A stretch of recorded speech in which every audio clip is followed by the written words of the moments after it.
Defiance Marine is the one-stop shop for the Pacific Northwest angler. Defiance Marine carries all the gear you'll need, from auxiliary kicker motors to fishing tackle, bait, and more.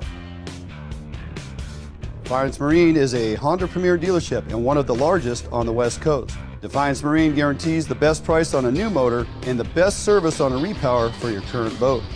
Defiance Marine has certified technicians, some of the best in the industry at evaluating your boat issues and any problems. Defiance Marine has boat financing experts on staff to help you get the best term and rates on your new boat purchase. If you need financing for a new boat, call or stop by and see them today.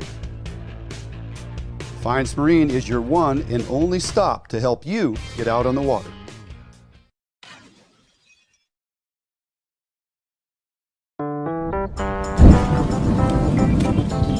Phoenix Protective can help you and your business. Visit their website at www.phoenixprotectivecorp.com and select Contact. If you're looking for the best fishing rods in the world, you really do need to take a look at the Edge rods. I designed and built new machinery, and I think this new machinery has enabled us to build blanks like no other company could build without this equipment. There is no other rods in the world that are as good as these rods. You owe it to yourself to take a good look at them.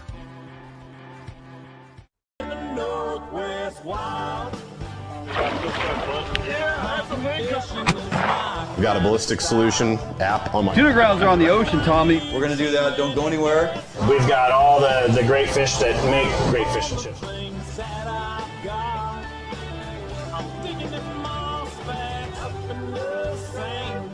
Up and leave. It'll be because there's an imminent birth in the Donlin household. That's right. So happy for you guys, man. This is exciting stuff. It is. It is. It's about to get way more hectic. Yeah, just when you thought you were all settled in and life was just kind of on cruise control. I know. It was going well. Yeah.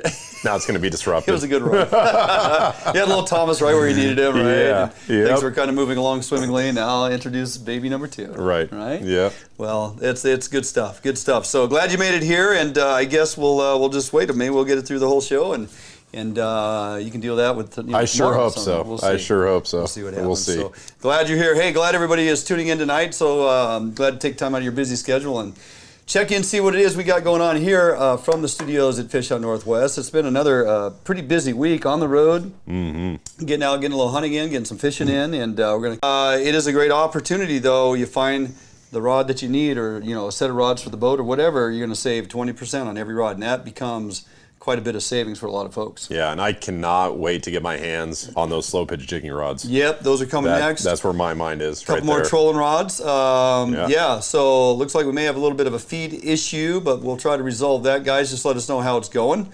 All right, as we navigate on through the show here, Tommy, we have a few things going on. I'm not sure if you are aware, but Puget Sound Area 11 opened up yesterday. Oh yeah, how could you not be aware? I mean, everybody is posting their catch. If you follow on some platform of social media, you're going to see lots of photos, lots of dead Chinook hitting the decks of boats out there. Area 11 opened up June 1st. Oddly enough, so the South and Central Puget Sound kicks off salmon season from the 1st through the 30th of June. Then you have the fall-on opener, which is July 1st all the way through September 30th. Yeah. A little bit more quota, 2,816 fish with a total legal sublegal encounter of 3,373 during that time frame. And the way they did this is, it's in order to make sure that you can still stay within your management guidelines for making sure you're protecting all of the runs that need protecting, right? But still at the same time allow for that opportunity to occur. Right. So great way to do it. A lot of opportunity here. So gives us more opportunity on the water again earlier than last year, and breaking it up into those two defined or distinct seasons lets you know they do recognize that there is a push of fish coming in June. Instead of just letting those all go by or not putting some type of quota opportunity on there, we do have some fish on the table, and I think it's going to last a couple weeks. Looks like the recruitment of folks participating is pretty high. Yeah, I would say in both areas 11 and 13. 13 seems to be getting a whole lot of action here lately, and there's a few fish around. So that's kind of what's going on. It will be intensely monitored. You can count on creel sampling and whatnot happening at the docks and the marinas. They're going to keep tabs on it because they don't want to go over quota. Right. And if you remember, in the budget, there was room for bringing on more folks to do creel sampling and surveying at some of your marinas. So that's probably something you guys will be subjected to or encounter when you come in from a day on the water in these particular areas. Yeah, and just keep in mind the minimum size is 22 inches. Oh, that's right. You're allowed 2 fish. Only one can be a hatchery marked Chinook. Release all wild. Hey, you know what? We are going to jump out for a break, and we may have to shut down. We may have to shut down the feed. It seems like we have some type of glitch going with our Comcast feed tonight, our high speed here. We are going to shut it down. Hang in there. We'll bounce out for a couple minutes, and then we'll come right back, live stream, and hope our Comcast feed is up to par. All right. Jump out for a couple minutes. We'll be right back.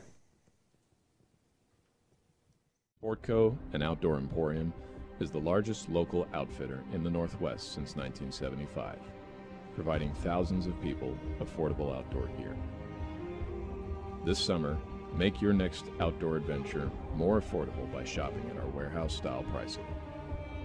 We are a local Scotty dealer, offering sales, service, and repair. Located in Fife and Seattle, come visit us today. The outdoors await you. For more than 90 years, you've entrusted one brand to guide you towards living the lifestyle you've always dreamed of. Now you can entrust affiliated Better Homes and Gardens real estate professionals to interpret your needs and help you find the home in which to live your dream. Through every stage of your home buying or selling process, and through every stage of your life, there's Better Homes and Gardens real estate. Expect better.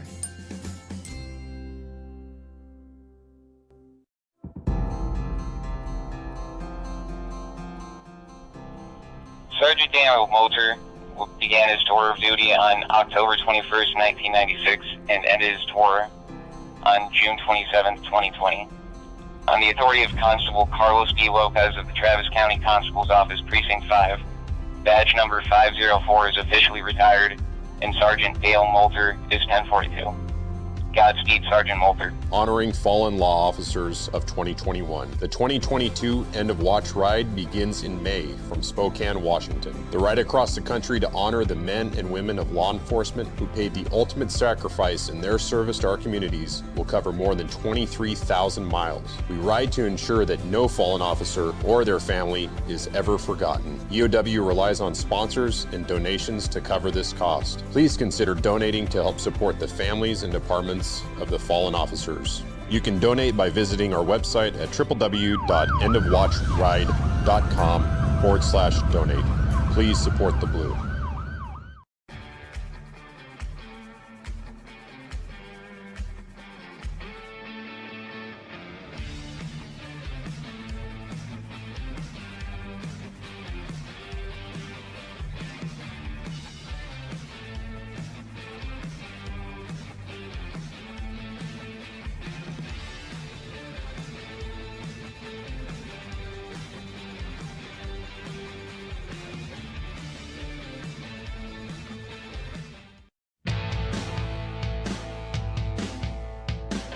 Hi, this is Joe and Megan from Archery World. We have 4 store locations. We are at the Lacey location right now. I just want to highlight some of our camping gear. We have Mystery Ranch packs. We also have trekking poles. We have crispy boots. We have 6-hour optics. We carry Havalon knives. We carry Garmin products as well. So it's not just archery. We want to try to make this one-stop shopping for you guys. And so if you need it and it puts you in the outdoors, we probably have it. So come down and see us.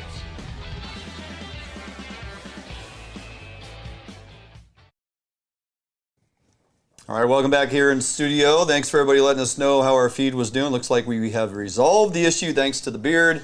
We're up and running, and Dwayne England, Tommy Donlan coming to you from the studios here at Fish Hunt Northwest, as we do each and every Thursday night, 6 p.m.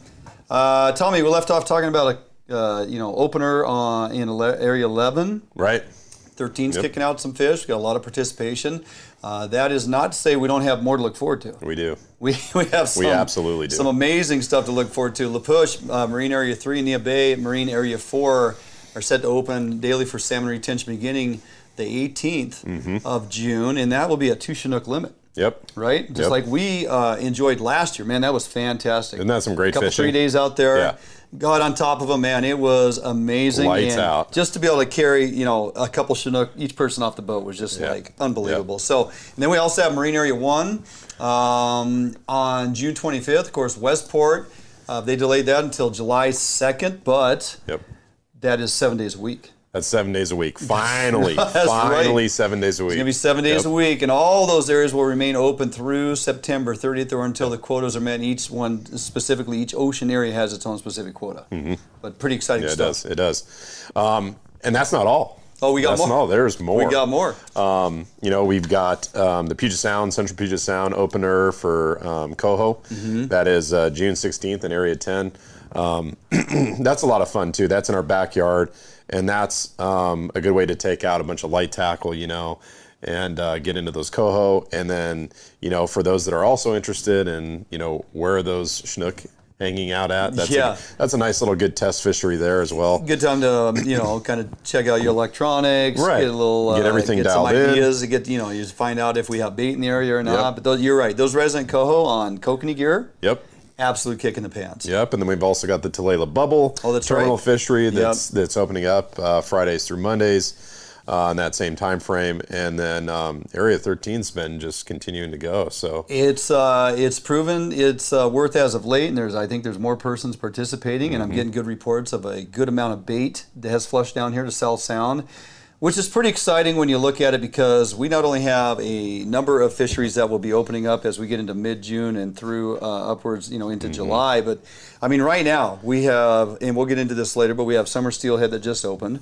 We have opportunities on the east side of the state. If you can pull yourself away from here now with all that's starting to happen and run over there. This time of year, I kind of find myself trying to stay over here more because things are starting to happen. As I mentioned, you still got spring Chinook that's going off in a number of areas and fishing very well. This Summer Steelhead opener, we'll get into that a little later, but my gosh, we got more fish around than we've seen in years. I know. This is a great time of year, right? All the opportunity. June 9th, we get another shrimp opener in the Puget Sound. Yeah, Area 9. Area 9. Area 9 4-hour window. Yep. And a couple other areas, I believe. And then, you know what? I mean, we are a month away from our summer crab fishery. That's something. Right? And that's something else. So that's going to open up. A lot of opportunity. Yeah. And along with that, hey, if you haven't already figured it out, June 11th and 12th this year, free fishing weekend. Free fishing weekend. So whatever is open at that time, June 11th and 12th, if they have some clam dates that they throw in that we have opportunity on, if there was crabbing open, for example, you can do all of that. And all the fisheries you can participate in absolutely for free. You will be required to have the specific retention card that goes with that specific or said fishery, whether it's salmon or, if you had a sturgeon opportunity or whatever, halibut. You can go out on the ocean, fish for halibut without a license as long as you have your retention card. Yep. Yeah. Pretty fantastic. Well, and it's a great way to get somebody out on the water that, was thinking of it, but they don't want to buy the full license, and there's a lot of opportunity on that weekend, so great way to get new people into the sport. June 11th to 12th, weather is starting to kind of turn. We got about 3 days of rain, showers and mix coming, but after that, it looks like we're finally going to maybe get over that hump. It has been cold. It's been really horrible. I mean, it has been horrible. If I judge it by the halibut openers, right, and how many halibut openers have been blown out, and I think, this upcoming Saturday is still not looking favorable. And I think we're going to be up to about 6 openers that have been blown out, and people haven't been they haven't been able to get out, get offshore, and get their halibut. So. Which means, they'll extend us with some days, and we'll get out there with nicer weather and, possible great opportunity to go fish halibut in some nice weathers, double down on some salmon days and halibut days. That is a good problem to have. B-Max asking, where at on the east side? We're going to talk about Roosevelt and Banks Lake here in a little bit later on the show. Triploids, kokanee, and walleye. But, just a lot of really good opportunity around here. Oregon is going off. Got a number of rivers down there just really on the opener for Summer Steelhead as well. Guys reporting they haven't seen this many fish since the mid-'80s. Yeah. I take all this in from different parts of the region and look at how these fisheries are performing, and I get excited because that really kind of, stands up to what was being said earlier in the year as it referred to ocean conditions and what they were seeing, right? Yep. And if that's going to continue, I think we can look forward to a good summer into fall, lots of opportunity. A lot of these fisheries are going to perform well. And when fisheries are performing well, it spreads pressure out all over the place. Yeah. As Herzog used to say, you're almost frozen with indecision because you got to figure out where you want to go and what you want to do. Oh, right? maybe you are. I know where I'm going. Well, there are options. There are options. I tell you what, in about a month's time, I'm going to be looking forward to the tuna showing up as well. Yes, absolutely. And we did get word from Mark Coleman here today that good point. The Tawny Ray and Westport Seafoods has gone out. They have been able to get some anchovies, kind of the first set that they brought into the pens, and they're now able to sell some live bait. Yeah.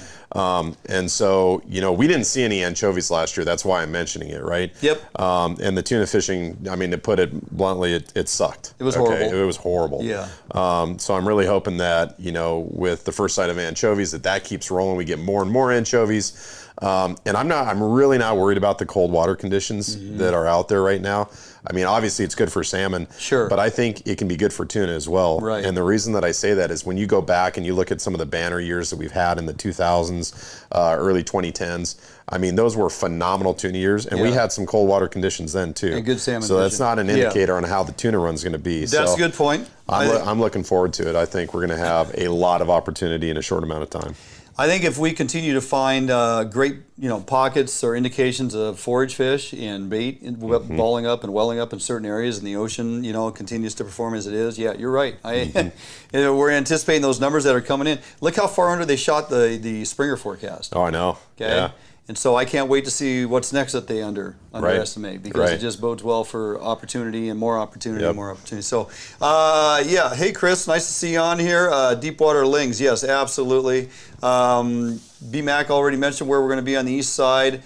This looks like the feed is much better. Ray Paul, yes, problem is affording the gas to get there. We're going to have potentially an amazing year in opportunity and all these spotlight fisheries that are going to be going off. And it's going to be like, well, can I afford to go here? Can I afford to go here? Right. And it's not just the gas, it's the food, it's the hotel lodging. Well, yeah, it's everything. It's everything accumulative. Everything is up. Yep, everything is up. All right, let's get into this. We got lots of info to get through tonight, Tommy, so running down the show. Just returned from the east side. I spent 5 days on the road. It was turkeys, triploids, and walleye. Oh my, this is some great topics of discussion Tommy and I are going to have when we come back from the next break. Also, back in the bait lab, it's summer on steelhead season, folks. Coon-Shrimp are a great option for these aggressive fish. Options in presentation that are proven for success. Going to bring that to you tonight because oftentimes people are asking, how do you rig these things to fish them? Well, we're going to show you right here. Then we're going to check in with our buddy Kyle Buschelman, Willamette Valley Outfitters. Depoe Bay is kind of going off the charts here, Tommy. Fishing bottomfish, lingcod, and yes, even Chinook. And even crab. Even crab is happening right now. And we still have a day or two left of retention sturgeon that we're going to also talk to him about before he gets out of here. And then we'll close out the show with a very special guest who drove all the way over here. More so probably because he's fishing steelhead. And he may want to talk steelhead. Yeah. And he also needed a place to sleep. And I said, well, why don't you just join us on the show? Right. I'll wake you up from your nap and you can come on staggering in here. Who could it possibly be? I guess we'll see when we come back. Let's see if anybody can figure that out in the comments. I'm sure they may figure it out in the comments. Let's see what we come up with. All right, that's going to get us through there. Glad everybody's joining us. Go ahead and throw your questions up, comments, concerns. Let us know. We will try to be as interactive as we can here on the feed as we get through tonight's show. Jumping out for a 2-minute break or so. When we come back, walleye, what did I say? Triploids, turkey, triploids, and turkey are on the menu right here at Fish on Northwest. Depoe and Outdoor Emporium is the largest local outfitter in the Northwest since 1975, providing thousands of people affordable outdoor gear. This summer, make your next outdoor adventure more affordable by shopping at our warehouse-style pricing. We are a local Scotty dealer offering sales, service, and repair. Located in Fife and Seattle, come visit us today. The outdoors await you. For more than 90 years, you've entrusted one brand to guide you toward living the lifestyle you've always dreamed of. Now you can entrust affiliated Better Homes and Gardens real estate professional to interpret your needs and help you find the home in which to live your dream. Through every stage of your home buying or selling process, and through every stage of your life, there's Better Homes and Gardens real estate. Expect better.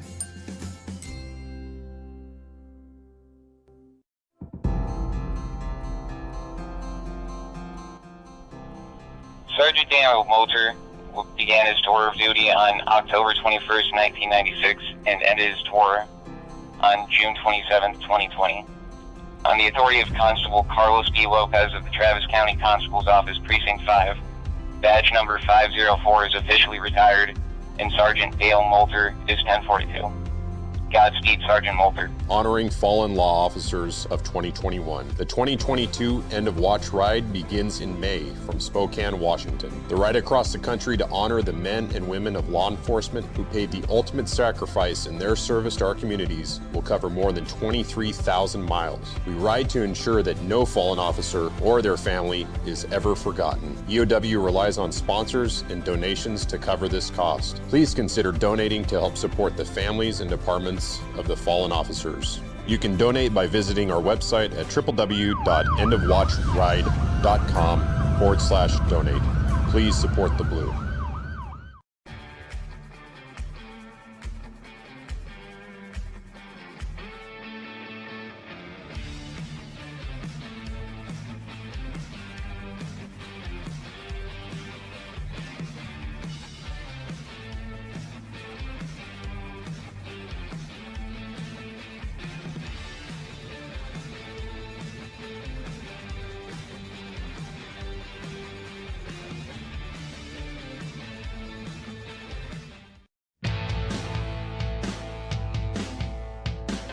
Hi, this is Joe and Megan from Archery World.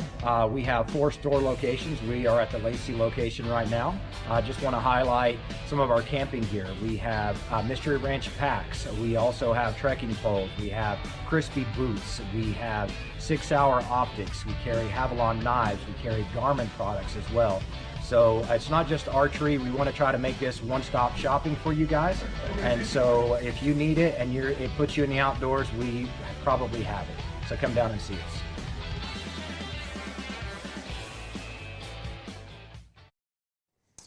Hey, welcome back here in studio. Dwayne England, Tommy Donlan. And yes, a handful had guessed it. Pretty easy, even though I put you in a big yellow head and smiley face on the old Facebook post there. Bill, how you doing, buddy? I'm doing fantastic, man. Yeah? I'm pretty aped because we have some really good summer run steelhead happening all over the place, and for the last 4 or 5 years we've had almost none. Right. This is unbelievable. We got so many great fisheries, but of course I am the most excited about my summer run steelhead coming back. Yes, you are, and we're going to really delve deep into that later on in the show. We're going to talk about these colder conditions and what we've been experiencing, but the side note on that is the water levels going into the opener. Yes. Unprecedented. I mean, literally the day before opening day, almost twice the volume on some of our local rivers that we're accustomed to when we used to be subjected to that first Saturday in June opener. When you look at those historically, twice the water volume, which I think is making a huge difference. So I think it boils down to we've had so much snowpack this year. There's the other side. Tommy, we've had more snow than I can remember in a long time, and plus it's been really rainy and cold. And you put those two things together, we got higher water. Fish like water. They like cold water. They like lots of cold water too. Yes, they do. So I think that's doing nothing, but it's also flushing out smolts. Everything about it is wonderful. Yeah. So we'll delve deep into that later on the show. But hey, everybody, want to welcome Bill Herzog to the show. He's no stranger to studio and jumping in from time to time when Tommy is on the road and out there having fun. But speaking of on the road, Thomas, you know, I just returned back from the East Side. I had left the boat over there from going over a week or so ago at Buddy Richie Harrod's place, Harrod Outdoors, and because I knew I was going to head back over to do a little turkey hunting. Yeah. And my May turkey hunt opportunity got sidebarred just because I decided to wake up with a fever one morning, you know. So I had to cancel on Eric Broughton, and apologies to him because we always have a really good time, and that dude is freaking dialed. So, I know. But I took what I learned from Eric last year, my first true turkey hunt with some type of, you know, firing pin device versus throwing an arrow at them, which I'd done before in the fall. And got out with Eric, and Jordan and I was over there, and, we got 2 birds in one day. And just the way the birds were acting May 2nd, early in the season, 2 weeks into that opener, and just what I was exposed to and how they reacted to calling and just got on a rope, come marching right in, could care less, and you're able to set up. And I mean, I remember throwing that 410 shotgun up like he's 40 yards away, almost looking right at me. I put the gun up and just, shot him in the face. Right, and he was like, oh, what's that? Oh, so no big deal. Just a little bit different this go around. First of all, went over there, met up with new buddies of mine, the 4-season fighter guys. You guys have seen them on the show, Tim Cowan and Mike Groff, fantastic persons. Zach couldn't be there, he had to work, but just an absolutely amazing couple days with these guys, and just hanging out, talking hunting, fishing, fellowship, getting out in the woods, hiking around. And first of all, I'm greeted with a table full of just ridiculousness. I mean, seriously. Oh, yeah.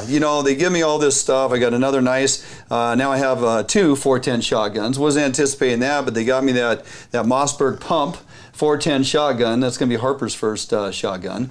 And just a lot of other stuff. Decoy, chair, pack with seat, and then a bunch of turkey calls and ammo, and that flag. That flag, though, that flag is phenomenal. That handcrafted flag, they had specifically made for me and my retirement, and my Central Pierce logo on there. And at the bottom it says Battalion Chief Dwayne England. My start date of May 8th, 1989 to May 8th, 2022, 33 years of service. I mean, I looked at that, I was just like, oh my God, you guys don't need to do this. But you held it together when they pulled that out? I held it together. Did you? It was close, but that is it. I would not have. Yeah, I would have. It's all lacquered in. I mean, that is wood carved. I know. And it's got the waves in it. You saw it in the house. It's unbelievable. Unbelievable. So I just want you to know, though, I was 5 years old when you started. You're welcome. With the fire service. Just FYI. And I was 23, so it was a good run. And those guys to put that up and just give me all that stuff. So that was completely unexpected. But back to the turkey hunt. The first morning was awesome. We ended up in a ground blind. Daylight comes, the birds start getting noisy. You got birds behind you, birds to the left, birds to the right. All the gobblers going off, the hens clucking, just communicate, doing their morning deal. Then they get out of the roost and they hit the ground and start moving, and you can take that all in. And if you're successful, we had a handful of birds move into the decoys out in front of us, but only one of them committed, a Jake. The other one stayed off to the periphery and couldn't really ever get them to draw them in, And so we kind of take notes, right? You kind of pay attention to what they're doing and paid attention to what those birds over there were doing, and that helped us to put a plan together for the next morning. And so the next morning, Mike broke off, and he went off over to that other dirt field. So some of these fields have recently been plowed. Okay. And so them birds are going to go there, dig and scratch, and eat in the morning, right? That makes sense. Yeah. So you pattern those birds. Those ones come out of the roost. They head right to that field. We took pictures of that guy going out with the spotting scope that first morning, right? Yeah, I saw that. Yeah, so, hey, Mike hunkered down along the fence line in the tall grass, and that's the other thing right now. I mean, the grass is 3 feet tall. Them birds, if they're not fanning out, they disappear like really quick. So he's set up over there, and Tim and I went up in the ground blind, and the birds started chirping and doing their thing and cackling, doing whatever, and those birds jump out of I actually watched Mike's birds fly out of the roost, hit the ground, and in about 10 minutes, boom! Got him. That Tom went right to that field, and he was able to be successful and put that one down. The birds behind us, where Tim and I were sitting, they never committed, man. It was 180 degrees difference. And the only thing that changed was morning one, we had good sunshine hitting the ground pretty early. The second morning, we had cloud cover. Sun never really broke out, and those birds just were not as active. Vocally, prior to getting out of the roost, they were doing their thing. But once they hit the ground, man, it was quiet. Now, you had watched, those birds that you said they were behind you, but you were set up because in that location, because they were going to walk into that field, right? And you were set up to get them in that field. We actually moved the blind for morning 2 based on where they came in and what they did morning 1. Okay. So we moved the blind over to a better vantage point, that when they would come up the hill and crest the top of that hill and head to those decoys, we were in a better position. Okay. Are you calling at all? Yeah, yeah. Tim's on the scratch box. So yeah. So they hit the ground. They silenced themselves. You guys are still trying to scratch them up, trying to get them to come in. They go through cycles. They're vocal in the tree, they hit the ground. They might be silent for a little bit, then they start talking again. The hens start clucking and doing some calls, and then the gobblers start gobbling, and it's kind of this back and forth, back and forth. And you can tell they're moving. They're either getting further away or closer to you, and they're very active, and then they might go silent for a bit. So you just stay silent. You don't overcall. It'd be like overcalling on elk. Right. That's what I'm thinking about. You're waiting for them to show their hand. Yeah. So then they're going to make a noise, and if it's a hand cluck or a little scrape or something, Tim's going to mimic that, you know. And there's, I mean, my gosh, I have a pack in there now with all my Phelps calls and all these calls these guys gave me. I mean, there's so many different types of calls now. It's, you know, slate, whatever, reed call. You got some options. But we progressed to that morning, and it didn't happen. So we went to another location. We're driving down the road, and here's this wad of birds standing over here in this area in these trees, and they're pretty active because you roll down the window and yell at them, and they all respond, right? And then, like, you clap your hands, and they all respond. Honk the horn, and they're all there. Yeah, so we circled back up and around, went back up in the woods and set up, and Tim waited until he heard that lead hen, make a cluck or some type of noise, and then he mimicked it to a T. I mean, he was so good about duplicating whatever she was throwing out. A couple clucks, a little scrape, and she's like, is that somebody? Okay. And then she gets a little more vocal, and you can just hear it, man. She's like getting pissed off, right? And so he does that, goes a little more intense, and then she's elevated, so you're really calling her out. Yeah. And if she starts moving, those toms are going to follow. And they all start just going. So that's interesting. Let me ask you this, because I'm not a turkey hunter. Yeah. Don't know much about turkeys. I didn't know they had a lead hen. Number one. I mean, that's similar to. Sure you do. I know her name too. And I mean, that's kind of like similar to elk, right? Yeah. You got an elk herd, you got a lead cow, right? Yeah. Except the difference is, you know, with the elk hunting calling progression, you're calling to the bull. Right. So you're trying to get the bull's attention. Is this, you know, you're talking about, you know, Tim calling for the lead hen, and are they ever calling to the toms, or is it just focused on trying to get that hen to come because the toms will follow? Getting the hen reaction and having the toms follow, who get very vocal as well, but you're not out there doing gobbles. Right. It'd be like, so in hunting elk, you never bugle. Talk to the cows. Yeah. So he's just basically talking to the hen. Okay. And it's chirps, and it's longer duration scratches, and what I kind of surmised it to was that annoying 5-year-old that is copying you, right? It's like, it's funny at first, and eventually it really starts getting on your nerves, and pretty soon you're just like, I'm going to go over there and tell her or him to shut the heck up, right? So that hand starts moving, the jakes are coming, the toms are getting extremely loud, and I'm hunkered down against this tree with branches in front of me. Tim is sitting back over there, much like you would for elk. Right? But you still have a shooting lane. I mean, you had some branches on one side, but you have a shooting lane, right? When the turkeys get out in front of me. Right. I'm not gonna shoot them, down range. But so when you're hunting with buddies who've been doing it for like 15 years. Yeah. And this is year 2, and they say, okay, it's very important that you don't move. Yeah. Very important that you don't move. You got to understand the creature you're up against here, right? Right. So after I realized how important it was that you don't move, that means anything. Like, don't even blink your eyes, right? Right. Why? Because you always hear that turkeys can see very well, right? Turkeys can see very well. Well, I'm always interested in finding out what is it that I am up against. This is the smartest dumb bird you'll ever compete with. What am I in for, right? Well, first of all, we have a field of vision of 180 degrees. Yeah. Okay. Turkeys have a field of vision of 270 degrees. If they turn their head slightly, they've just seen 360 degrees. Makes a lot of sense. Much like some of our bigger hoofed animals, right? Right. The other thing is they have more rods and cones than the human eye and see a wider color spectrum to include UV. And when do we use UV? All the time. Okay. So when I want to draw turkeys in, I'm using UV, right? And some garlic tuna. Anyway, they can see, I mean, crystal clear, better than 20/20 up to a half mile. And the other thing that you can't dismiss is their hearing. They got big holes in their head, right? I noticed that last year when I killed those birds. I'm like, man, it's like somebody shot them with a 22 in the side of the head. 400 yards.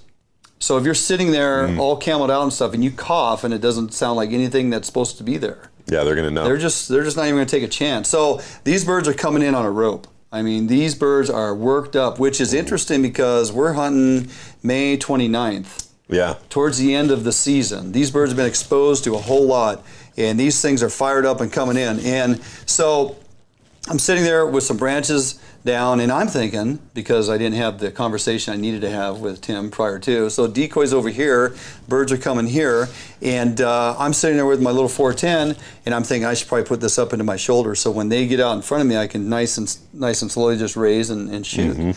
So I do that. Well, I kind of set it up in here, and this fir branch is hanging down over my red dot. So I go, okay, so I reach up real slow, and I break that little branch out of the way. You might as well have rattled a tin can. I might as well got up and yelled at him. Tim's over there to himself, just grinding his teeth, right? The birds basically turned around and walked away. And then those guys got up, they came over, and they're just shaking their head. I go, what'd I do? You moved. You moved. I told you not to move. That?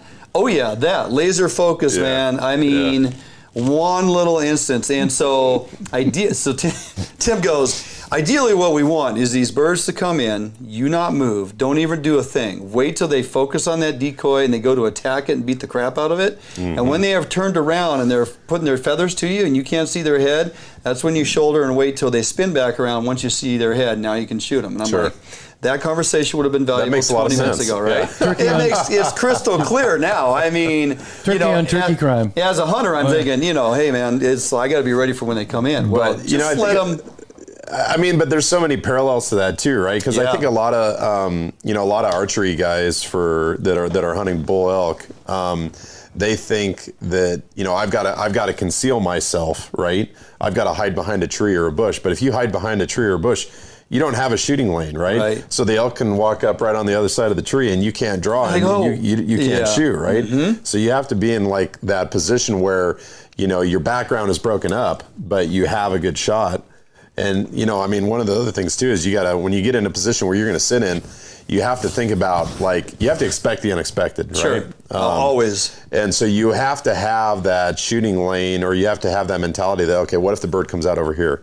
What if it stops here? What if it comes out over here, right? And kind of play all those scenarios in your head to be prepared for. And I do, because you got time to kill at times. You're sitting there waiting, and you need to take that all in. You're right. You need to expect the unexpected. I now know it's crystal clear. It's like I understand the game plan now. I understand the decoy, the role of the decoy, if you use one or choose to use one. I understand exactly what you can and can't do, especially late in the season when these birds are so on high alert. I mean, talk about a huge learning curve for me. I mean, year 2, I didn't bag a bird, but I'm telling you, man, what I took away, hanging around with guys that really know the game, you can't, it's unbelievable. So we got more to talk about on the east side, but we're going to save that for a little later in the show. We got triploids and side planers. Are they working? Yeah, I'm here to tell you they are. What happens when you forget all your bait? Good question. You're focused on hunting, you've left the boat on the east side, you're going back. What'd you leave at home? There's always something. No, I have a checklist, man. I have about a 20-tab Excel spreadsheet, and I do not forget my stuff. This is where I need to get to. Yes, yeah. So forgot the bait, forgot certain lures, but you know what? We recovered, had a positive outcome. Our buddy Matt Messing met me over there. I saw that. First walleye he's ever put in his hand. Very first walleye of his fishing career. And of course, he has spent the last month chasing lingcod. Right. So he's holding this thing, looking at all the teeth going, it's a freshwater lingcod. It's a freshwater lingcod. Yeah. Look what I got, 8-pound fish, right? So he was stoked. But we'll get into that later on in the show. We do have some great takeaways from there. And what is going on over there at Roosevelt and Rufus and other areas right now? Is it cold? Is it warm? Are the walleye starting to get on the bite? Temperature has a lot of impact on the way these fisheries are performing, especially over there. And this gentleman sitting to your immediate right lives on that east side and might have a thing or two to say about that. So, all right, what we'll do, jump out for a couple-minute break. Don't go anywhere. Come back. We're going to be in the bait lab. It is steelhead season, Bill. Summer on steelhead season. All right. I also know you've taken a liking to my Coon-Shrimp. And I made that very clear years ago on Old Northwest Wild Country. Yes, you did. And I believe I showed dozens and dozens of very well-established anglers on the east side wanting to know why I was hooking, my boat was hooking so many more fish, and it's nothing I was doing, it was something that you were doing. something we will continue to do. And as it pertains to steelhead season, there's some different ways and different options you have in how to present and rig coon shrimp when we are chasing summer steelhead. So don't go anywhere. Come back in a couple of minutes. We'll be in the bait lab right here, Fish on Northwest.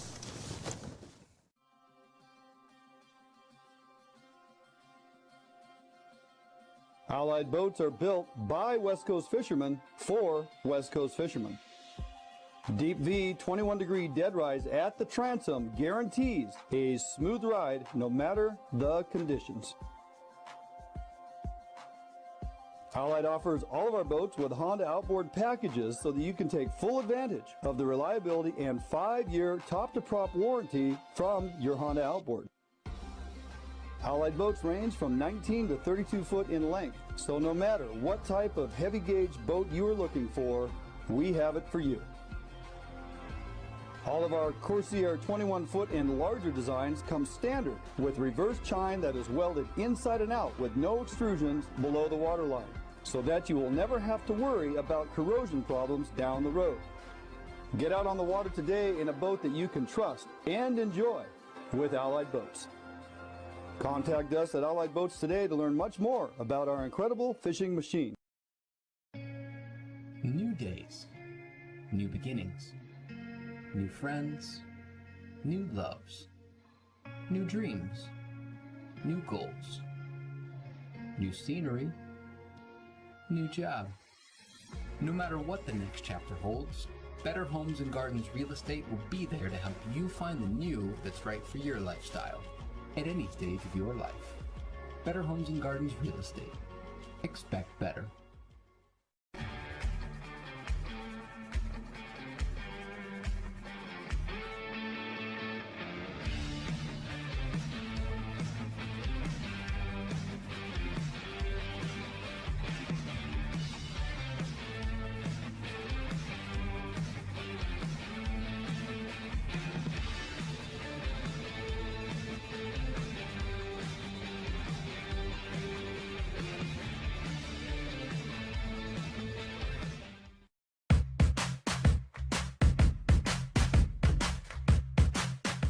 Hi, we're Joe and Megan Malico, owners of Archery World up here in Lacey. We're a full pro shop, so we have a full pro service also. We have a huge indoor range. We carry 11 bow lines, all the major bow lines, and then there's subsidiary companies too. Like if we carry Bowtech, we carry Diamond. If we carry Matthews, we carry Mission. When you come in, we're going to ask you, what kind of price point you're looking for. What's your hope, what's your goals, what's your flow, and with that information in mind, we'll point you in the direction of, that price point bows, and then maybe give you the option to test fire, maybe a higher level bow, just so you can compare. But it really is all about getting what it is that's going to work for you. We don't upsell anyone. They shoot it, they like it, they don't like it, they don't get it. We don't operate like that. So if you need it and it puts you in the outdoors, we probably have it. So come down and see us.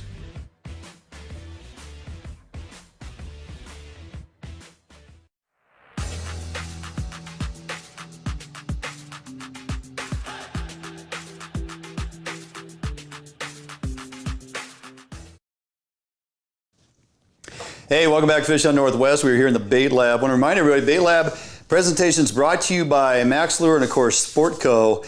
And pretty much everything you see on the table here can be found at Sportco or Outdoor Emporium. So, talking about coon shrimp and summer steelhead, something that I am very passionate about. Of course, these coon shrimp work very well for sockeye later this season. We'll be using them for that. We have caught coho and chinook and chum and pretty much everything that eats shrimp on coon shrimp that are well cured and well preserved, so they fish well.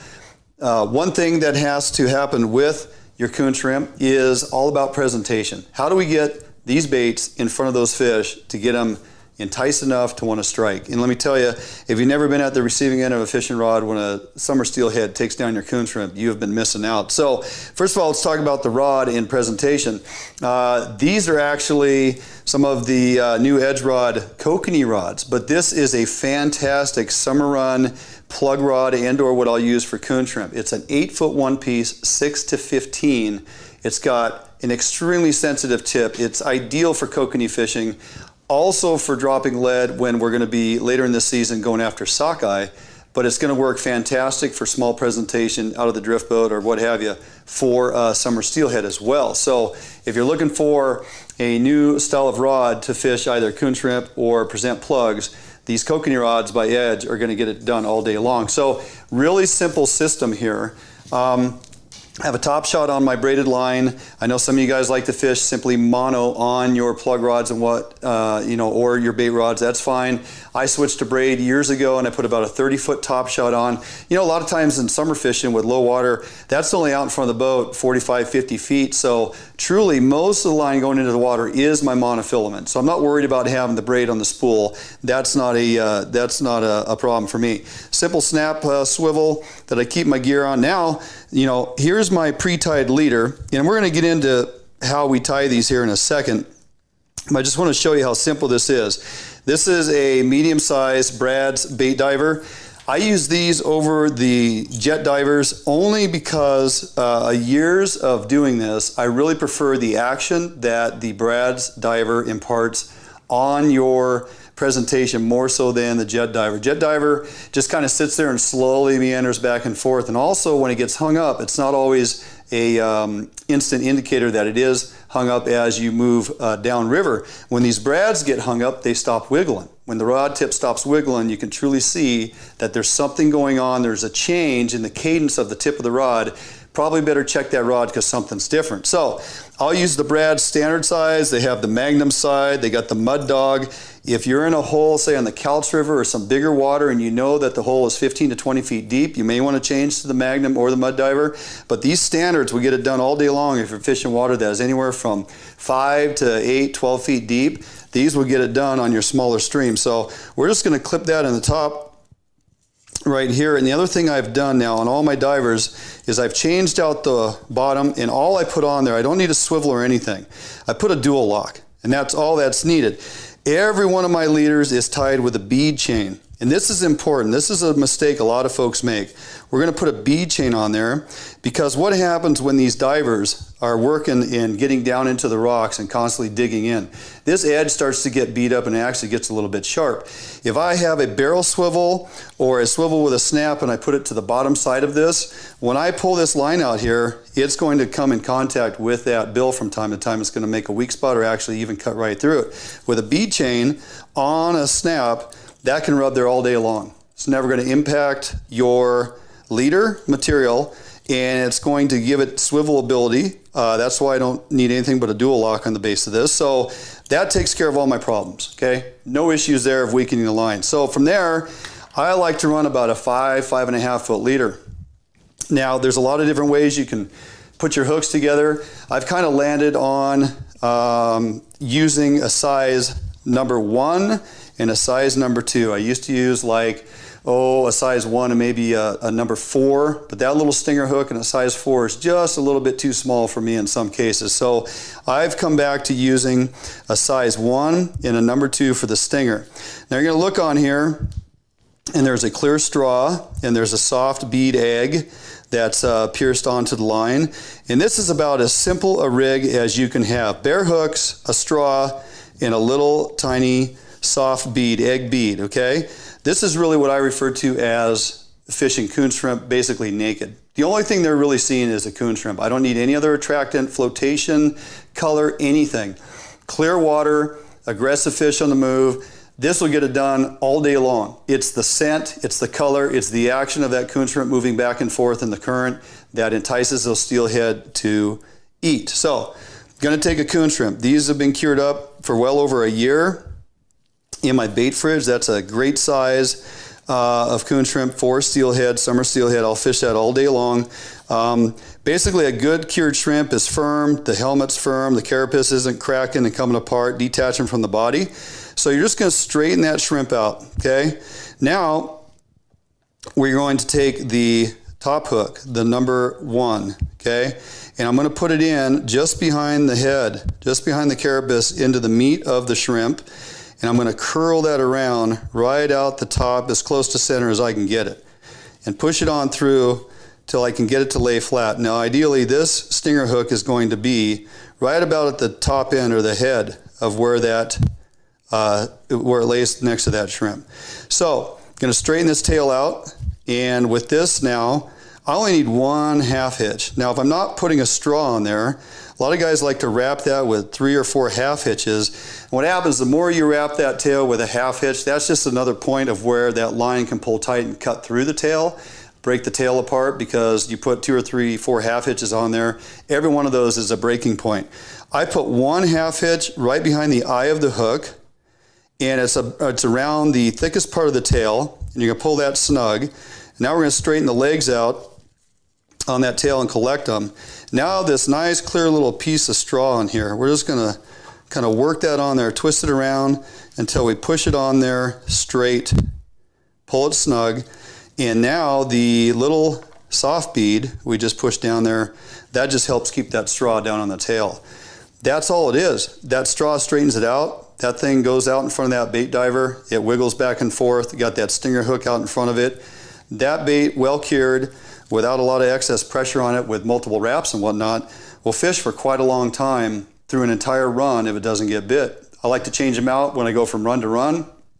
Never run a coon shrimp or a bait like this longer than 5-10 minutes in a run. Put a fresh bait on, because it's just going to make sure that you're fishing quality bait each time you drop it in and take on another run. So that is really a simple rig on how to do that. Nothing extra needed. So what if we have a little bit of water that's off color? What if we have, a bump of rain, water comes up, a little bit stained, a little greener, and we need more attractability?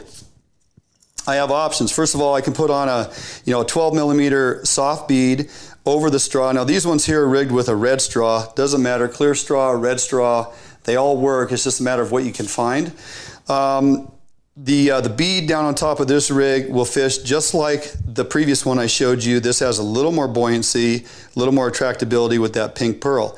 This one here is rigged with a Max 0.08 smile blade, and this is in the purple haze color. Now, anytime you put a spinning lure of some sort, blade or what have you, on top of your coon shrimp tail, you're going to have the straw, you're going to have a couple beads. The beads need to separate your blade away from the tail so that the blade of whatever design is going to spin.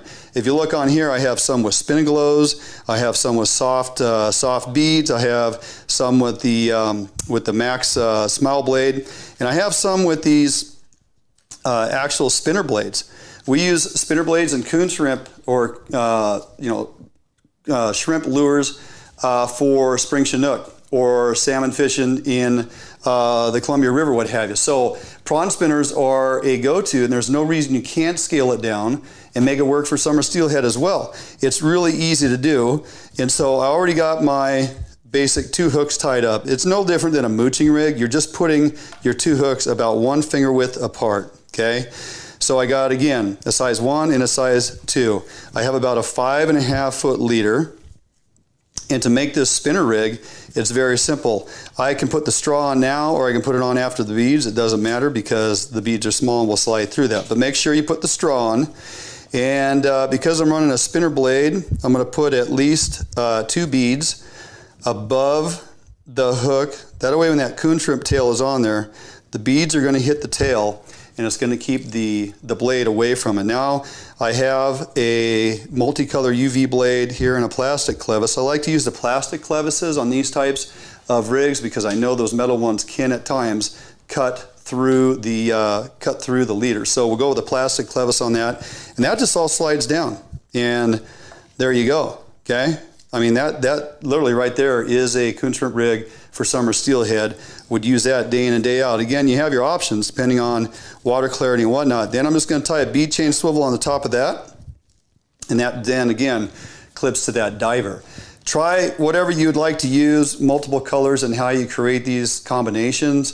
You can also, if you're curing up your own coon shrimp, you can do it in multiple colors. But I can tell you, hands down, year in and year out, when I used to make purple and blue and orange and red and have different scents, vanilla, anise, and the other components I put into my recipe, hands down, keeping logs year after year, this red with the anise scent and the other components I put in that recipe outfishes everything else. So I quit making everything else. I don't use orange, I don't use blue, purple, it's red all the time, no matter the water conditions, no matter the color. That's just what I do. And I found good success and I have confidence in it. So if you're looking for a great recipe on how to cure your own coon shrimp, we've done that multiple times here in the Bay Lab. Simply go to our Facebook page or our YouTube channel, or you can Google Dwayne England at Potskis and coon shrimp, and my recipes are going to come up all day long. So, all right, any questions, comments, go ahead and hit us up, Facebook, YouTube. With that, we will jump out for a couple minute break, and we'll be back in studio right after this. If you're looking for the best fishing rods in the world, you really do need to take a look at the edge rods. I designed and built new machinery, and I think this new machinery has enabled us to build blanks like no other company can build without this equipment. There is no other rods in the world that are as good as these rods. You owe it to yourself to take a good look at them.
A Northwest favorite for almost 40 years, Arima boats are manufactured with pride right here in Bremerton, Washington. Arima Boats offers all of our boats with Honda outboard packages so that you can take full advantage of the reliability and 5-year top-to-prop warranty from your Honda outboard.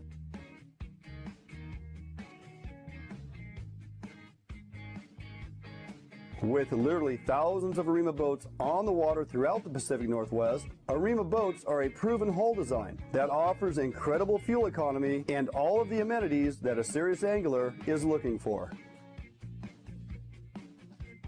All Arima boats are built without any structural wood materials. That is why we back our boats with a lifetime warranty. All of our Arima boats are designed to maximize deck space while also providing ample seating. Contact us today at Arima Boats for all your boating needs and let us help you get out on the water.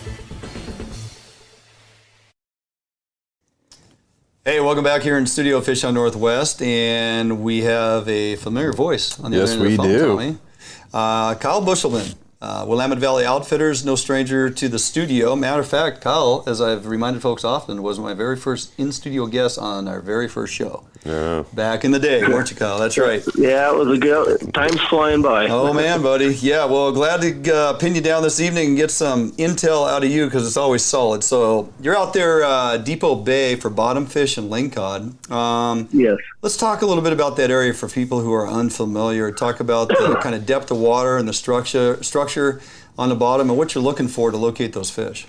Well, we have a pretty good reef out of Depoe Bay and off Lincoln City there that's just full of fish. So it's nice. You don't really have to travel too far if you want to stay close to port. The reef I fish is north a bit, and we're fishing anywhere from 110, 130 foot of water for the lingcod. That seems to be a really good spot for fish that are bigger than that 22-inch range, which is our minimum length. And there's a lot of them. They're biting good. Some days we'll get some big ones that are in the teens, in terms of size, and then days that we're catching a lot of 26, 30 inchers. But those eat just fine. And then the rockfish are all over the reef as well. We're jigging for those, different types of grubs and stuff like that, and like, I don't know, minnow jigs and stuff, like a Nordic jig, something similar to that. Doing a lot of mooching for the lingcod to start, and then if I have guys that are really want to, they can jig. We'll use some big old squids and stuff like that and drop them on the bottom, 6 ounces, 8 ounces. It's pretty good fishing, and lots of it too. So it's kind of nice to have fish tacos and just get people limits of fish every day. So that's kind of the bonus. Amen to that. Fish taco sounds good to me. Doesn't that sound good? Yeah, that sounds good. Absolutely. Hey, Kyle, so you're fishing bottom fish, lingcod, rockfish, sea bass, etc. I'm wondering, are you using your electronics when you're out there? Like, are you, especially, and maybe it's more of a rockfish game for you. Are you trying to locate that school before you even drop? Maybe walk us through that program. So with lingcod, I don't need to necessarily see fish on the screen because they're tucked into the bottom tight. I'm looking for structure, and so I have a Garmin, and I got the quick contours on and recording so I can see my depths and those pinnacles and all those little spots on the bottom that will hold fish. If we see fish, that's a bonus, but I have a few spots that just seem the lingcod are there.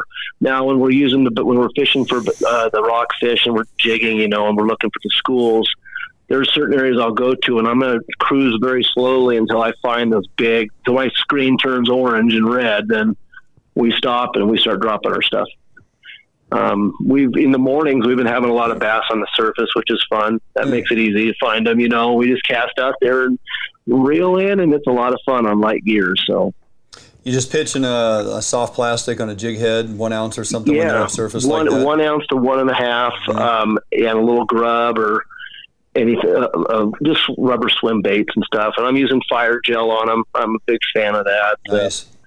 Always put a little scent on there, and it seems to work too. But they'll hit there's times the rockfish bite. You have to work for them a little bit. You can see them down there schooled. And when we had all the crab larvae out there, it was kind of tough to get them to hit a jig.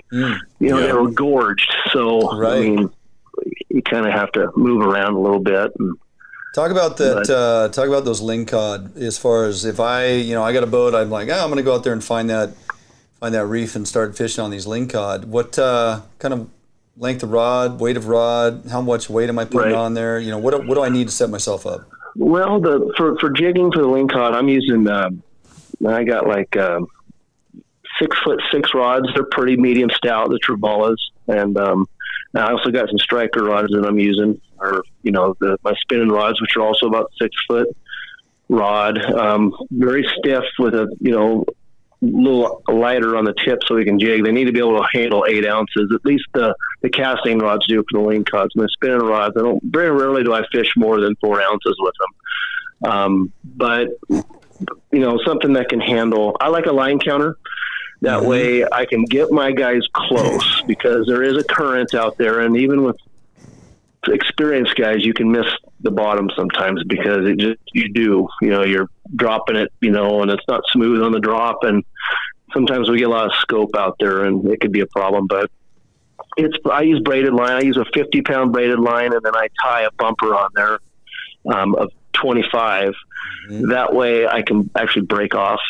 If I get stuck on the bottom and I don't lose, I'm not, breaking a rod or something with the braid. But I like with that depth having no stretch. Yeah. So it's important for that. And then, they'll hit a lot of things down there, but I personally like running a 6 ounce jig, with a squid bait down there for the lings. I don't do a lot of shrimp flies on my stuff.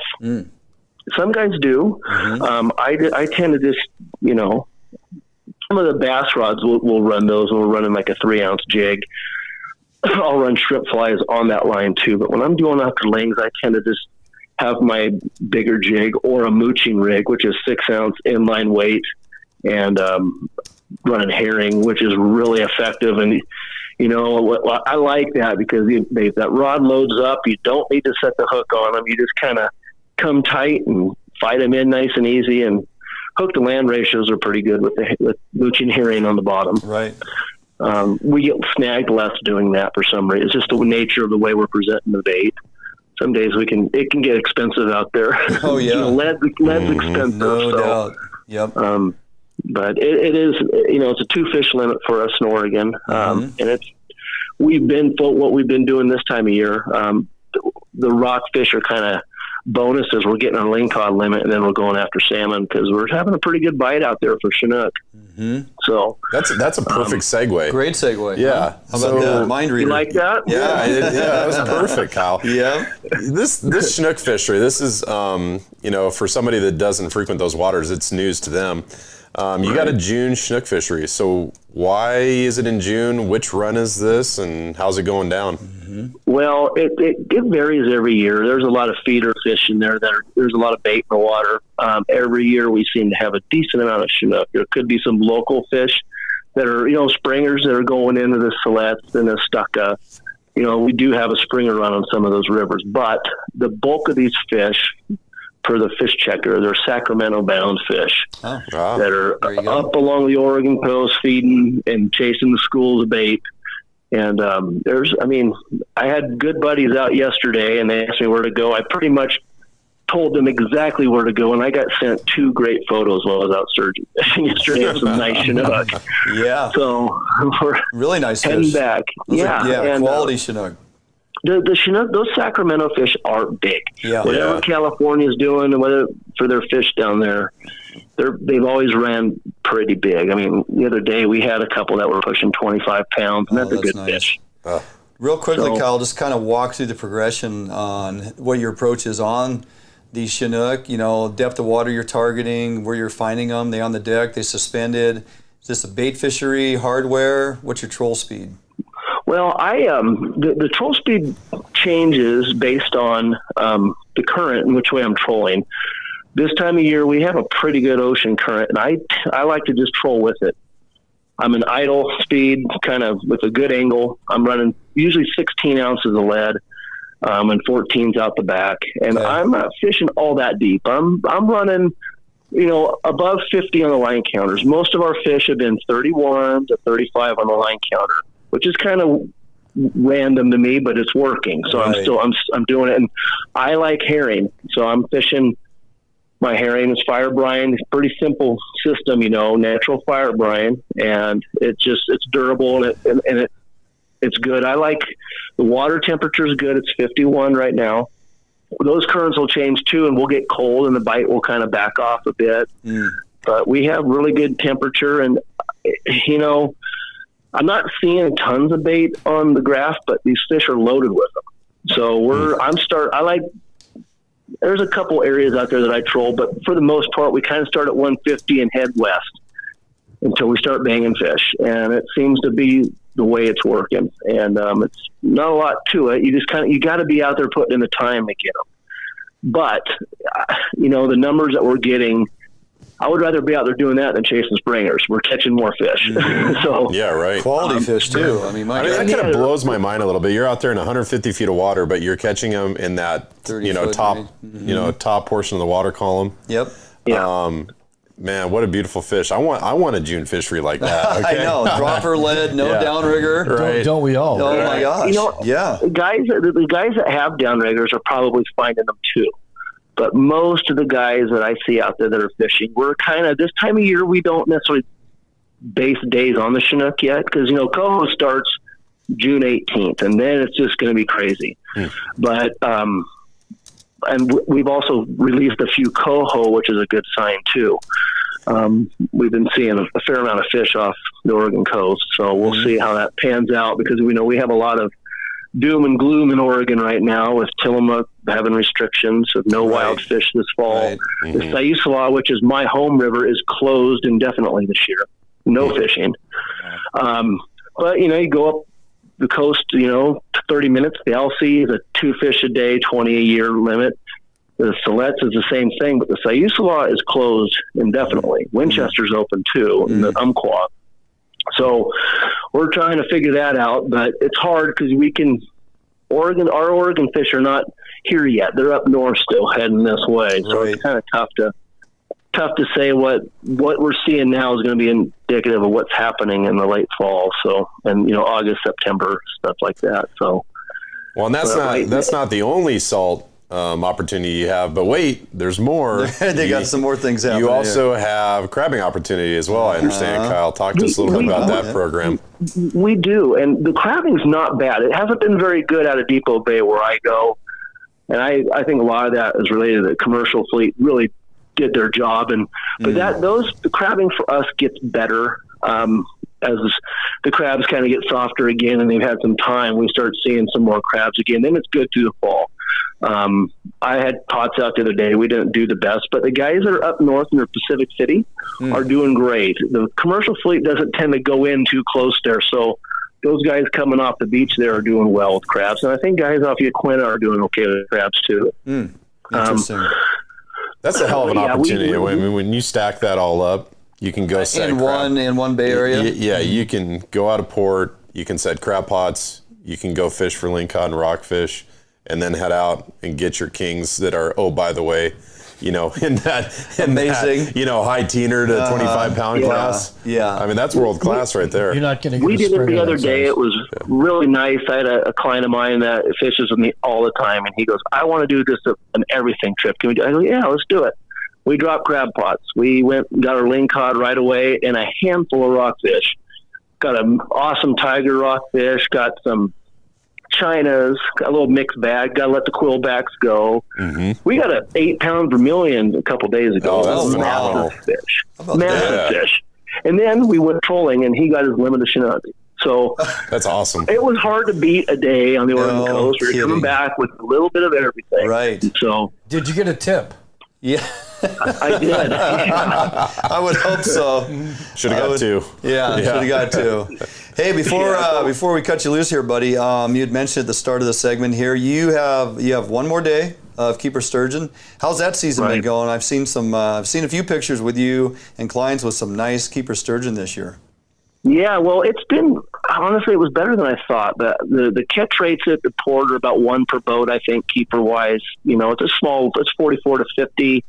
We did get 2 days added. We got the 8th of June and the 11th of June added to the season. Nice. I won't be up for those 2 days just because I'm already booked up for the coast. But it's been pretty good. We've been getting a handful of fish every day. One day we killed 5. That was the last week. It was just we landed on them and it was our day. Just put it that way. We didn't do nothing like anybody else, but we had a little pot of keepers, and I'll take the luck day any day of the week. But we've been averaging about 1 keeper a day, sometimes 2. But we're getting a lot of great size fish. A couple inches big, couple inches small. Right. So, but it's a lot of action. People are having fun. So. Fantastic. Well, you are always full of great information, encouraging, to say the least. Good reason for persons to hit the road, book a trip with you, and come on down and enjoy all that Oregon has to offer. Because as of late, it sounds like, Tommy, quite a bit. Yeah, phenomenal. If I'm not mistaken. That's awesome. And with the price of gas, to have such an opportunity to get all these species in one trip. Yeah. Ta-da. Lights out. So, and that's the other thing we're doing. I noticed it before we close. My trips, I have guys that book multiple times a year. And I've seen, because of the cost of business for driving everywhere, I mean, if they book me for a $250 per person, they're getting a hotel, which is $100 change, and gas is $100. The trip just quadrupled in price for the person. And so they're doing less trips. So we're trying to make the trips a little bit.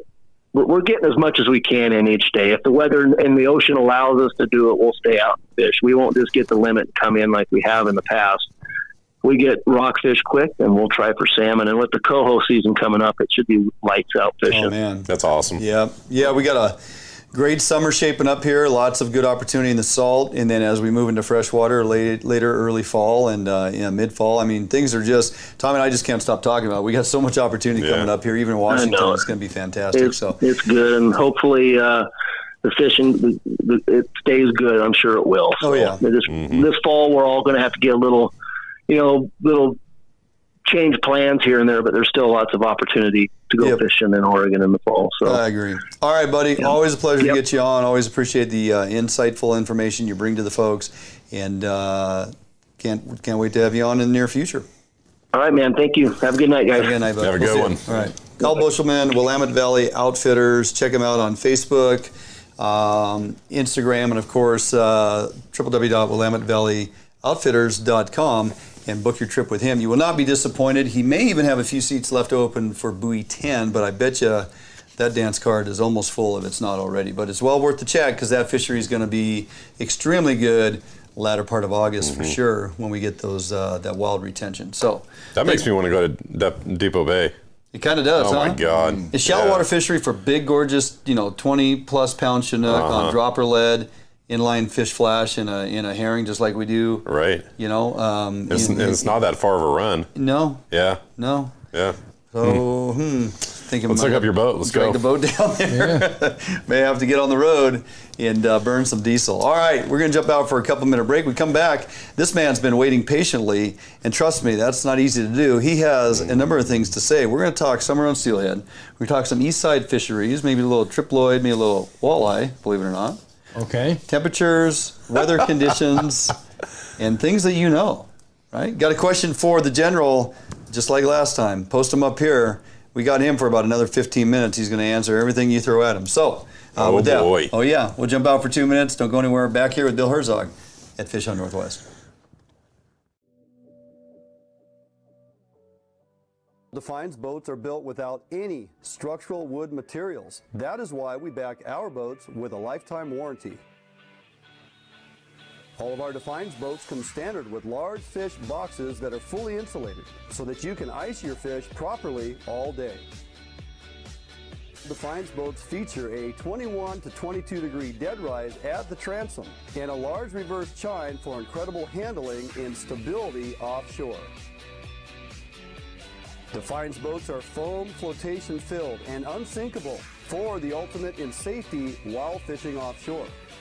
Defiance boats feature fuel-efficient hull designs with large fuel tank capacity so that you can have maximum fuel range for making long offshore runs completely safe and affordable. All Defiance boats come standard with self-bailing decks for improved safety while at sea. Defiance Boat offers all our boats with Honda outboard packages so that you can take full advantage of the reliability and 5-year top-to-prop warranty from your Honda outboard. Defiance Boats for all your boating needs, and let us help you get out on the water. Today, the need for quality private security services is at an all-time high. Contract Security Service provides day-to-day peace of mind as they protect people and property. Here at Phoenix, we provide service for multiple state and federal contracts with services ranging from uniform, patrol, alarm monitoring, canine detection, executive protection, as well as investigative work. Phoenix client management models are built on understanding our clients' security needs and responding with a tailored program that is best fit for them. Phoenix provides excellent customer service through well-trained, highly motivated security professionals. Recruiting highly qualified officers is the first step in building a strong team. Currently, we are comprised of 70% prior law enforcement and military veterans. If you are prior military or law enforcement, go to www.phoenixprotectivecorps.com and apply today.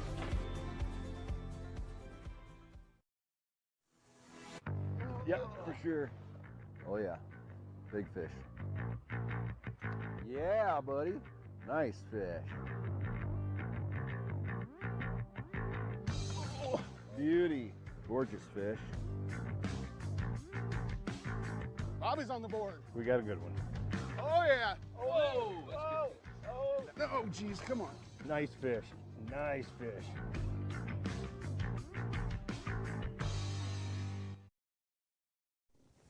All right, welcome back here in studio as we wind down, close out the show. Dwayne England, Tommy Donlan, and of course the man himself, the General, Steelhead Slayer. Hello, darling. How are you? I'm just super. Nice to see you. Oh no, we could good to have you here again. We could do the whole show. We could do the whole show in a British accent. Yeah, it'd wear me out. Hey, so you were so excited to get back on the water for summer on Steelhead this year, and you and I talked before the season opened. I was like, Bill, and I had kind of referenced it at the start of the show. We have twice the water volume we usually have. Right. And I'm looking at that going, I don't know if that's going to bode well for a good amount of fish to be in there on the opener, because we've had some openers that have just been absolutely lackluster. 400 to 500 CFS on a local creek, and you get out there, there's one fish here, one fish there, a lot of pressure and just not a lot of result. But you get later into the season, I'm like, wow, mid-July, things are really cranking up. End of July, wow, there's a lot of fish here. And in some of these rivers, I always get really amped up when we start nudging towards that September opportunity. Summer run fishing in September is often overlooked by many. Yeah. And that could be really good. You get out there opening day this year with that much water volume and... Well, the fish have to be there, though. Right. We've had years recently where we've had good water and no fish. And we said, oh, maybe they're late. Maybe they're late. They're never late. Maybe they're late. Fish, we always like to say that as anglers. Right. But if they're not there when they're supposed to be there, they're not coming usually, or the run's very small. This is, air quote, early right now. Okay. Yeah. Normally we don't see our big push of summer runs until mid-month, and even into first week of July when I fished over on the coast. I'm going to name rivers. Here we go. But when I fished the Buschelman and the Clawa, for example, over there, those fish would show up 4th of July. Yeah. Here they are, and every year they'd show up in good numbers right then and there. I went because a friend of mine sent me some pictures. And said, we hooked 11 fish. I'm like, oh, well, that's a whole season that we've had recently, right? No kidding. And you got to be kidding. He goes, no, all these pictures. I go, okay, I'm heading down there. So I go down there, and lo and behold, guess what? It's just a cornucopia of the hottest, craziest. I'd forgotten what it was like, man. It's been so many years, dude, that we've had an early summer run steelhead is the hottest, most amazing creature on the planet, as far as I'm concerned. When I hear all these reports of good sturgeon fishing, I heard all the good fishing on the east side for kokanee, and all this is happening. I'm just like, la la la la la, steelhead, yes. dun, dun, dun, dun, dun, dun, and that's it. My brain is singularly focused because you take all these wonderful fish, but I'm all about steelhead. See, I'm losing my mind right now. I'm getting giddy and jumping around the chair. But dude, these things, I've never gotten beaten up so badly. I can't remember in the last 2 or 3 trips out early in the season. These things are snapping 15-pound test leaders. They're leaping and spitting hooks, and they're flying into log jams. And I almost had one jump in the boat today. So much energy. On a slack line, just cartwheeling towards the boat. Here he comes. Some of the numbers you're throwing out with hookups is reminiscent of like a great day of coho fishing in the fall when there's a good amount of fish in the river, and you're like, man, we were really into them today. No, we're talking summer steelhead. Beginning of the season. Now, you would like to think it's going to continue. Right. Like that this is a big push of fish early, and hopefully we continue to get them. But I mean, to start off with, and so I have an idea what you and I are doing tomorrow, by the way. I'll go back to, well, they're late. No, usually when fish are early, that means a lot. Right. I'd say, 98% of the time, when there's a lot of fish showing up early, that means the runs are going to be robust, a lot of fish, right. And I'm just... everything's crossed, that's what's going to happen. That is more reliant than they're late. Yeah, they're late means when they're late, they're not coming. Yeah, when they're early, that means a lot. I would agree. Yep. So I'm thinking this could be. I don't know if it's the ocean. I don't know if there's less interception going on. I don't know. Combination of all of it. Yeah, higher water. Flushing smolts. I don't know. But it's all this perfect storm happening right now. And I think as anglers, especially for steelhead anglers, we have been starved, dude, for so long. We have all these closures we had to eat last year. It was the last 2 winters have just been it was the hardest ridiculous. time of my life when I'm sitting in March in my house going, what in the am I doing here? I should be hiking a river. I should be floating, doing something right now, but I'm not. And so... March and April came by, and I was a broken man, as a lot of us were, right? I want to go steelhead fishing, and I cannot, and I'm not good at anything else. I can't do anything else, right?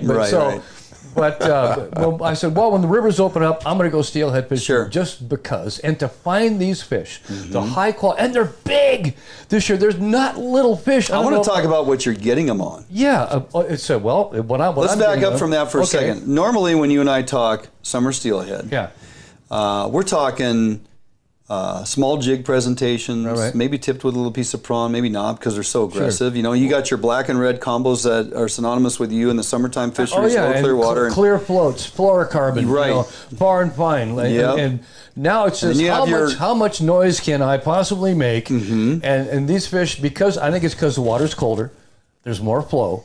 And I get to throw things that I kind of enjoy a little bit. I throw a spoon now and then for steelhead, and these summer runs have been eating metal like, oh my goodness, like a trash compactors down at the car shop. It's just they're eating it, man. Yeah, it's been just fantastic. You've got more summer steelhead on spoons than anything else right now. Yeah, which is, I think it's a combination of the higher water, because I'm finding them because they're traveling now in the water's high, and they're out in the big wider flats. Right. They're kind of staying away from the deeper holes that we find them later on in the summer. Yeah. And because the fish are up in the shallows, they're moving, they're new. A lot of the fish I'm catching are visual grabs. When you got a 10 to low teen fish coming charging after your limb, you can see it coming. You know how hard it is to sit still and wait for that to happen? You have to wait for it until you see. Right. You get this huge flash and turn, and the rod just jerks, man. I mean, you're not hanging on to that thing. It's gone. Well, you've got some fish on plugs. Yeah. So there are some moving into those holes. I can't wait to get out tomorrow, and we're going to drown some Coon-Shrimp. I can't. And throw some small plugs. I've got all the holes I'm thinking we're going to do that. Oh, yeah. So I got some spinners, too, I want to deploy out there. If they're hitting metal, they'll chase a spinner in the tail. I'm telling you, and I hooked one today in, honest to God, 1.5 feet of water. Yeah. Well, you know why? Because they're not very tall. There you go. Thank you. But we've seen the fish. We've seen it. And my buddy Dan goes, "There's a fish right there." And I go, "Oh," so I throw out to him. Spoon over there, and here's this big bright lure in this shallow, clear water. It goes against everything I've ever talked about and preached about and learned. And that thing just turned and went wham and just greased it right in front of me. I'm like, wow! And of course, one jump and the thing went flying over my head, but. And nevertheless, this is what I've been seeing all year. The colder water, the fish are super aggressive. And when they're brand new like this, my God, they'll hit a yo-yo or a tennis shoe. It doesn't really matter. I'm bringing those tomorrow, too. I think it's whatever. Tackle box challenge. Yeah, whatever you want to bring with you and you have confidence in, as long as it's not too extravagant and too flashy and too explosive, for a better word, it's going to work. Whatever you want to use. Let's change gears real quick and talk a little bit about what's going on the east side. So a lot of folks that have been heading over to Rufus, for example, a little disappointed in what they're finding. I think they have high expectations to duplicate what we saw going on there last year. No, that was a perfect storm. Explain to people why. We understand, why and the reasons and the timing and all that it was, but what it is now, and maybe if folks don't want to go jig, twitch jigs by the net pins, there's some other alternatives on how to find some of these triploids in that Rufus reservoir. Yeah, actually, if you go up higher, up towards Cooley, there's wild rainbow up there.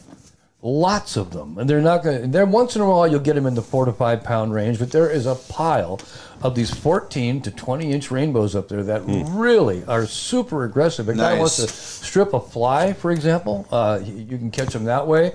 A jig, twitching little jigs is a great way to catch them, and those fish fight super hard, and there's lots of them, and nobody does that because we're so focused on going down to the pens and catching the big triploids down there. But the triploids now, what you're going to find are probably a 6 pounder would be a big one. Yeah, they're going to be 3 and 4 pounds this time of year, but. We think, 3 and 4 pound trout. Yeah, it's not big enough. People would die for those. Right. You don't go to Rufus for that. I lost my earpiece. I'm so excited. I keep losing my I'm so excited. Things are falling off of me. Things are falling off of me.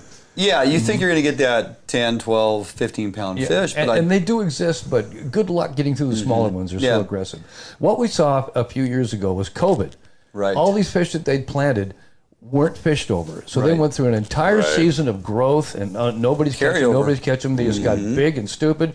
And lo and behold, when we got to go back in there, ta-da, you saw that. Oh, yeah, I was there. That was pretty amazing. Yes. And we're quite likely not going to see that again. Yeah, though they continue, the state continues to buy from Pacific Seafoods, 30-something thousand, 40,000 triploids a year that get released into Rufus, and they travel all over. They're going to move away from those pens this time of year, and that's all secondary to the natural feed that starts happening as the bugs hatch out and the protein sources scattered. They don't just hang by the pens and eat on the treadmill. They get out and go find their own stuff and forage a bit. So the dams don't even stop them. I caught a big one, a bobber and jig trying for sockeye above Rocky Reach Dam. Yeah.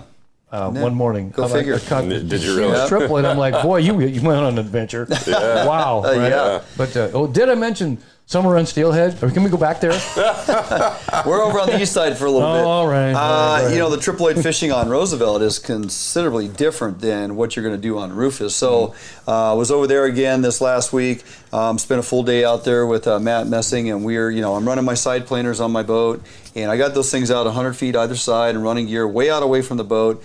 And you're marking fish every once in a while, but you're not marking a ton of fish. Because they're shallow and they don't like boats. Right. I mean, when you do mark a fish, it's probably a kokanee right now. There's a few guys that find a periodic kokanee here and there down around 37, 40 feet, but it's very infrequent. The lion's share of the activity is on the surface, lots of big fish breaking the surface of the water. And there were a handful of boats over there fishing, not running side planters. Guess what? You're really not getting bit all too much. Well, unless you put your stuff back. You can be 150 feet back, 15 feet down. You're going to pick up a fish every once in a while. But if you have boards, you can even get the small offshores. I mean, if you want to give this side planter thing a go, start off with the small offshores and watch videos on YouTube and watch some of the information we put out there. And it's going to get your gear out away from the boat. And that's the key. Put on a little bit of weight, maybe 3/8 of an ounce, 8 feet above your dodger and your presentation. And chances are you're going to get bit. Now, was it on fire? No, we probably encountered about 12 fish. A good half of those were wild fish, which don't let those fool you. A good 20-inch wild red band is going to give your kokanee rod a nice workout. It's a kick in the pants. It's a lot of fun. Get over there if you don't have a lot of wind to fight. The side planter action is getting it done because these fish still are up shallow. Water temperature is about 50, 55, 56 degrees, still relatively cold. And what people don't realize is your boat makes a big silhouette, and plus your motor and everything pushes them out. Pushes them way out. So get that gear out and away from the boat. Of all the fish we caught, 2 of them came on the downriggers. What's that tell you?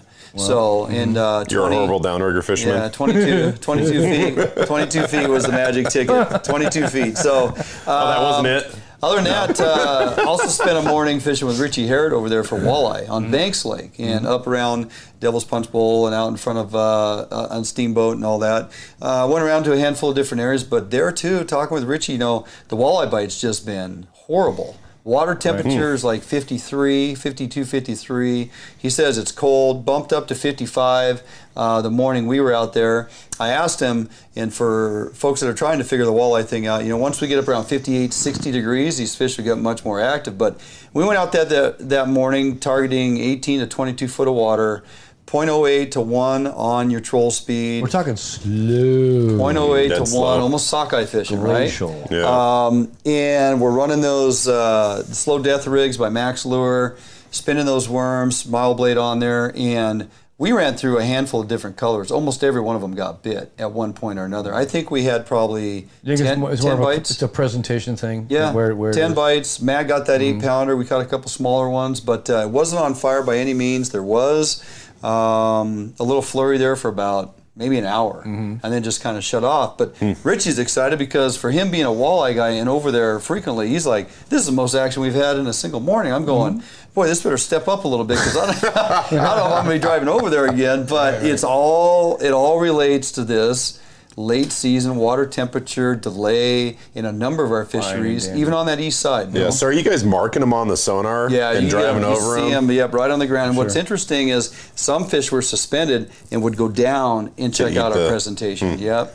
People that down? Yes. Yeah. You could watch them on the sonar actually go down and go after. Yep. Interesting. Wow. Yep. I am one who doesn't believe that fish don't look down because I've watched them. Well, they can, but mostly when salmon, they have to turn Yeah. Their head's just a little All I bit know is every deceived. photo where you got grip and grin, you got the chin of the fish in the water, and you're taking that photo, you can look at their eyes, and where are they looking? They're like, put me back in that water. Yeah, That they're looking down. I came down. I got to go back. I watched a steelhead up there above Chief Joe Dam one time in the slow water. I threw Coon-Shrimp out there on the bottom because these steelhead were swimming around in a circle, and they literally came over, and this is a true story. The steelhead inverted, went down, sucked it up off the bottom, came back up, and swam away. Just like a bass. He was inverted? He was whoa. down, yeah. You don't say steelhead and bass in the same sentence. Right. Yeah. No, man. There's a lot of truth to that. Dude. Yeah. Go to your room. Tons of snowmelt this year. Yes, cold temperatures, no doubt. The snowpack's going to continue to contribute. Yeah. Like that Columbia River will stay cold for quite some time. Isn't that fun? Yeah. Oh, and then the Chinook bite's going to be phenomenal. Yeah, if you got nothing to do, the first week of July, go to Brewster, go to Chelan Falls. There's going to be plenty of fish. Yeah, go up in there. It's going to be a good time. It's going to be a wonderful thing. Did I mention the steelhead fishing is really good? There may be a few. What time are we leaving tomorrow? We're going to leave in about a half an hour. Okay, so there you go, night fishing. So I want to thank you for stopping by, unexpected, unannounced. Always the best way for Herzog to enter the dojo, right? It can be. I'm here. It's a little scary sometimes. You know? So great to have you. Just sit in anytime you're available. You bet, looking forward to tomorrow. We're going to try a number of different techniques and tactics, but we are going to find some steelhead for sure. No doubt about it. So. All right, Thomas. Well, hours, minutes, or days away from the birth of your baby. That's right. Wow. Yep, coming soon. Yeah, excited for you. So thanks. Hopefully Tommy's here next week. But hey, if he's got daddy duties times 2, he's got daddy duties times 2, and that's just the way it is. So what are you doing next week? What am I doing next week? Probably not having a kid. No. That he knows of. That ship has sailed. Summer run steelhead fishing. Summer. Copy that. Well, Bill Herzog may grace the presence of the Fish on Northwest Studios next Thursday as well, and Tommy may be holding a baby little girl. So here we go. Outstanding. All right, that's going to do it for us this week. Thanks for tuning in, everybody. Had a fantastic time tonight. Get out and get after something. Post your pictures on our Facebook page. Keep us up to speed of what you have going on, and if we have anything we can help you with, questions, answers, what have you, throw them up here on the Facebook Messenger, YouTube, what have you. Tommy and I try to answer those as often as we can. So even if you have questions you want to ask me through you, yeah, sure. There's no time restraint. Have at it, and I'll get back with you. You'll probably be back next week. Fantastic. All right, have a great week. Be safe. Go get it done, and we will see you next week, next Thursday, 6 p.m. right here. Fish on.